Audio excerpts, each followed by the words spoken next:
Shalom jemaat Tuhan. Kita berjumpa lagi dalam Bina Iman Versus Solo. Dan saya berdoa dan berharap kita semua dalam keadaan yang baik. Jika Anda dalam keadaan tidak baik, itu pun juga tidak apa-apa. Biarlah kita semua dalam lindungan pemeliharaan Tuhan saja.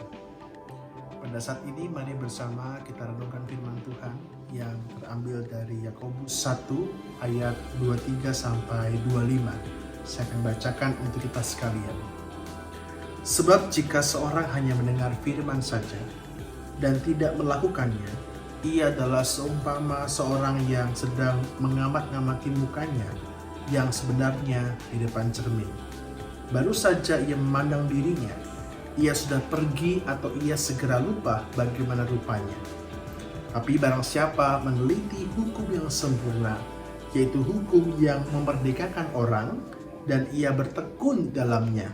Jadi bukan hanya mendengar atau melupakannya, tapi sungguh-sungguh melakukannya, ia akan berbahagia oleh perbuatannya.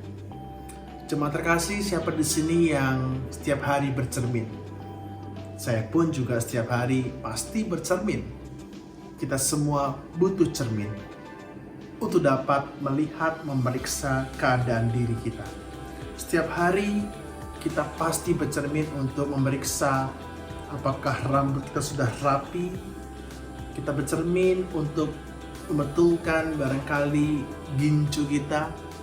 Kita bercermin untuk merapikan pakaian yang kita gunakan.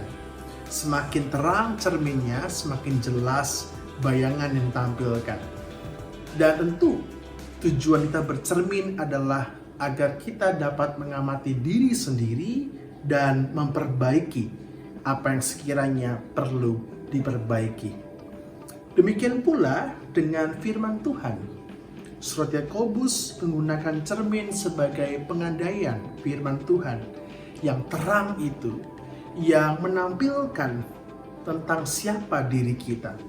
Firman Tuhan yang terang itu membantu kita untuk bercermin diri, melihat diri, apa yang nampak dalam kehidupan kita, apa yang salah, apakah sudah benar, apakah sudah tepat seperti yang Tuhan kehendaki.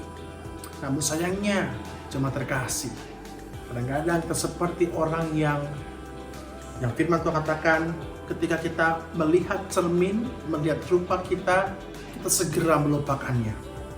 Itu adalah orang yang mendengar perkataan Allah tapi tidak melakukannya. Maka siapa yang rugi? Tentu orang itu sendiri.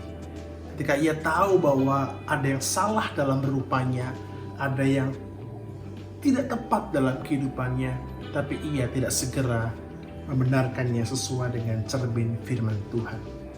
Nah, tipe seperti apakah kita saat ini? Apakah kita adalah orang-orang yang bercermin kemudian melupakan saja wajah kita tanpa kita perbaiki, tanpa mengkoreksi diri? Padahal Tuhan sudah menegur kita barangkali, Tuhan sudah menunjukkan kepada kita apa yang perlu kita benarkan. Tapi kita masih keras hati, kita masih keras kepala, kita masih berpegang pada pengertian kita sendiri. Dan kemudian kita menjadi orang yang berantakan. Atau kita seperti orang yang melihat, mengamati wajah kita depan cermin, sungguh-sungguh meneliti dalam terang firman Allah, dan kemudian kita segera sadar dan mau berubah. Saya berharap kita semua menjadi tipe orang yang bercermin dan segera memperbaiki diri, apa yang perlu sekiranya diperbaiki sesuai dengan terang firman Tuhan. Biarlah kita boleh terus bercermin dan terus mengkoreksi diri kita, sampai pada akhirnya kita menjadi serupa seperti apa yang Tuhan kehendaki dan menyenangkan hati Tuhan. Amin.